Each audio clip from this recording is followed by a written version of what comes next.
નમસ્કાર સજ્જનો, સ્વાગત છે આપનું. તો સજ્જનો, નિફ્ટી ઇન્ડેક્સ આજે 75 પોઈન્ટ ઘટીને 24,574 બંધ આવ્યો છે. પીએસયુ બેંક ઇન્ડેક્સ આજે 0.60% પ્લસમાં રહ્યો છે. નિફ્ટી ફાર્મા ઇન્ડેક્સ આજે 2% જેટલો ડાઉન ગયો છે.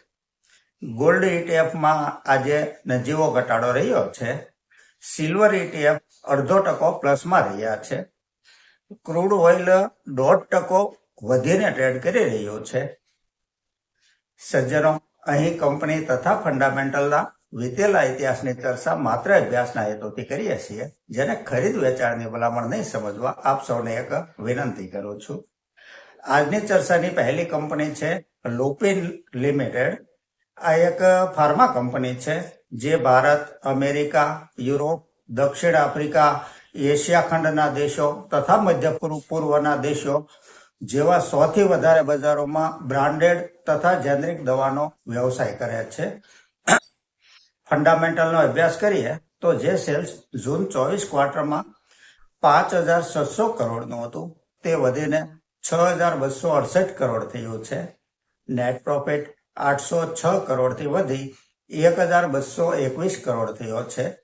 છેલ્લા 3 વર્ષનો કમ્પાઉન્ડિંગ પ્રોફિટ ગ્રોથ 60% છે. સેલ્સ ગ્રોથ 3 વર્ષનો 11% છે. ઓપરેટિંગ પ્રોફિટ માર્જિન 28% છે. બોરોવિંગ 5,448 કરોડ છે. રિઝર્વ કંપની પાસે 17,112 કરોડનો છે. માર્કેટ કેપ 84,452 કરોડની છે. સ્ટોક પ્રાઇસ 1,849 રૂપિયા છે. 52 વીક હાઈ 2,403 રૂપિયા બનેલો છે. પી રેશિયો 23 છે. આરઓસી 21% છે. આરઓઈ 20.60% છે. ડિવિડન્ડ યીલ્ડ 0.63% છે. ફેસ વેલ્યુ 2 રૂપિયા છે. શેર હોલ્ડિંગ પેટર્ન જોઈએ તો પ્રમોટર હોલ્ડિંગ 44.90% છે. એફઆઈઆઈ 21.25% છે. ડીઆઈઆઈ 25.55% છે. અને પબ્લિકનું હોલ્ડિંગ 6.28% છે. આ એક સ્ટ્રોંગ ફંડામેન્ટલ વાળી કન્સિસ્ટન્ટ પ્રોફિટેબલ કંપની છે.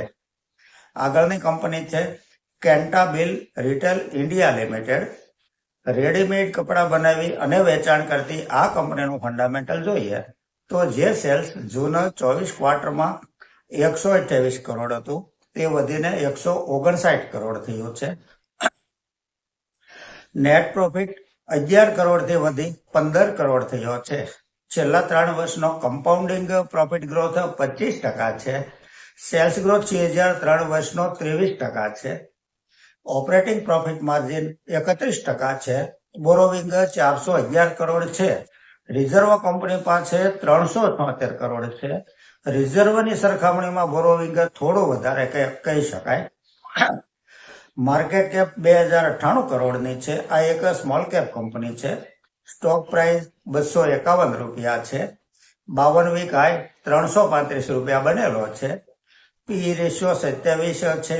આરઓસીઈ 18% છે. આરઓઈ 20.80% છે. ડિવિડન્ડ યીલ્ડ 0.34% છે. ફેસ વેલ્યુ 2 રૂપિયા છે. શેર હોલ્ડિંગ પેટર્ન જોઈએ તો પ્રમોટર હોલ્ડિંગ 74% છે. એફઆઈઆઈ 4.78% છે. ડીઆઈઆઈ 0.88% છે. અને પબ્લિકનું હોલ્ડિંગ 20.25% છે. આ એક પ્રોફિટેબલ કંપની છે. આગળની કંપની છે KPI green energy limited. KP ગ્રુપની આ એક વીજળી ઉત્પાદન કરતી કંપની છે જે સોલાર, પવન તથા હાઇબ્રિડ વિદ્યુત પરિયોજનાનું નિર્માણ, પ્રબંધન તથા દેખભાળ કરે છે. ફંડામેન્ટલ જોઈએ તો જે સેલ્સ જૂન 24 ક્વાર્ટરમાં 348 કરોડ હતું તે વધીને 603 કરોડ થયું છે. નેટ પ્રોફિટ 66 કરોડથી વધી 111 કરોડ થયો છે. છેલ્લા 3 વર્ષનો કમ્પાઉન્ડિંગ પ્રોફિટ ગ્રોથ 95% છે. સેલ્સ ગ્રોથ 3 વર્ષનો 96% છે. ઓપરેટિંગ પ્રોફિટ માર્જિન 36% છે. બોરોવિંગ 1,475 કરોડ છે. રિઝર્વ કંપની પાસે 2,511 કરોડ છે. માર્કેટ કેપ 10,488 કરોડની છે. સ્ટોક પ્રાઇસ 531 રૂપિયા છે. 52 વીક હાઈ 745 રૂપિયા બનેલો છે. પીઈ રેશિયો 29 છે. ROCE 17.50% છે. ROE 18.70% છે. ફેસ વેલ્યુ 5 રૂપિયા છે. શેર હોલ્ડિંગ પેટર્ન જોઈએ તો પ્રમોટર હોલ્ડિંગ 48.67% છે. FII 8.24% છે. DII 0.81% છે અને પબ્લિકનું હોલ્ડિંગ 42.26% છે. આ એક પ્રોફિટેબલ કંપની છે. પ્રોફિટનો ગ્રોથ સારો છે કંપનીનો. આગળની કંપની છે જીપીટી ઇન્ફ્રા પ્રોજેક્ટ્સ લિમિટેડ. બાંધકામ ક્ષેત્રની આ કંપની રેલવે સાથે પણ કામકાજ કરે છે. ફંડામેન્ટલ જોઈએ તો જે સેલ્સ જૂન 24 ક્વાર્ટરમાં 242 કરોડ હતું તે વધીને 313 કરોડ થયું છે. નેટ પ્રોફિટ 16 કરોડથી વધી 25 કરોડ થયો છે. છેલ્લા 3 વર્ષનો કમ્પાઉન્ડિંગ પ્રોફિટ ગ્રોથ 48% છે. સેલ્સ ગ્રોથ 3 વર્ષનો 21% છે. બોરોવિંગ 129 કરોડ છે. રિઝર્વ કંપની પાસે 397 કરોડ છે. માર્કેટ કેપ 1643 કરોડની છે. સ્ટોક પ્રાઇસ 130 રૂપિયા છે. 52 વીક હાઈ 194 રૂપિયા બનેલો છે. પીઈ રેશિયો 20 છે.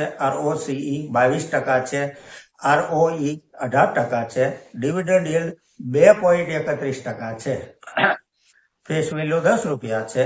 શેર હોલ્ડિંગ પેટર્ન જોઈએ તો પ્રમોટર હોલ્ડિંગ 69.22% છે. FII 3.55% છે.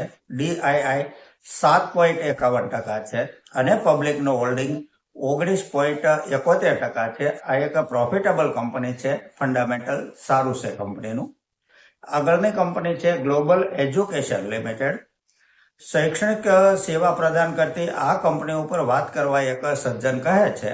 ફંડામેન્ટલને આંકડામાં સમજીએ તો જે સેલ્સ જૂન 24 ક્વાર્ટરમાં 13 કરોડ 80 લાખ હતું તે વધીને 14 કરોડ 38 લાખ થયો છે. નેટ પ્રોફિટ 5 કરોડ 87 લાખથી થોડો ઘટી 4 કરોડ 38 લાખ થયો છે. છેલ્લા 3 વર્ષનો કમ્પાઉન્ડિંગ પ્રોફિટ ગ્રોથ 33% છે. TTM -20% છે. આ બાબત ખાસ ધ્યાને લેવી જોઈએ. સેલ્સ ગ્રોથ 3 વર્ષનો 20% છે. TTM -4% છે. રિઝર્વ કંપની પાસે 94 કરોડ છે. બોરોવિંગ 0 છે. આ એક સંપૂર્ણ કર્જ મુક્ત કંપની છે. માર્કેટ કેપ 320 કરોડની છે. આ એક માઇક્રો કેપ કંપની છે. સ્ટોક પ્રાઇસ 62 રૂપિયા છે. 52 વીક હાઈ 90 રૂપિયા બનેલો છે. પી રેશિયો 13.50 છે. ROCE 36% છે. ROE 26.70% છે. ફેસ વેલ્યુ 2 રૂપિયા છે. શેર હોલ્ડિંગ પેટર્ન જોઈએ તો પ્રમોટર હોલ્ડિંગ 72% છે. પબ્લિકનું હોલ્ડિંગ 28% છે. આ કંપનીમાં FII અને DII નું હોલ્ડિંગ 0 છે. ફંડામેન્ટલ કંપનીનું ઓકે કહી શકાય. આગળ એક સજ્જન મ્યુચ્યુઅલ ફંડ વિશે જાણકારી આપવા કહે છે તો જે કોઈ પણ રોકાણકાર પોતાનો પોર્ટફોલિયો એક્ટિવલી મેનેજ નથી કરી શકતા, ઉદાહરણ તરીકે પોતે નોકરી વગેરે કરતા હોય અને માર્કેટના ટાઈમે સમય ફાળવી ન શકતા હોય તેઓના માટે આ એક બેસ્ટ પ્લેટફોર્મ છે. કારણ કે માર્કેટ સાથે જોડાયેલા પણ રાખે છે અને માર્કેટનો લાભ પણ મળે છે અને બેંક FD તથા પોસ્ટ ઓફિસ બોન્ડ વગેરેની સરખામણીએ લાંબા ગાળે રિટર્ન થોડું વધારે મળતું હોય છે. જેઓનું પણ લોંગ ટર્મ વિઝન હોય તેઓએ મ્યુચ્યુઅલ ફંડમાં SIP કરવી જોઈએ.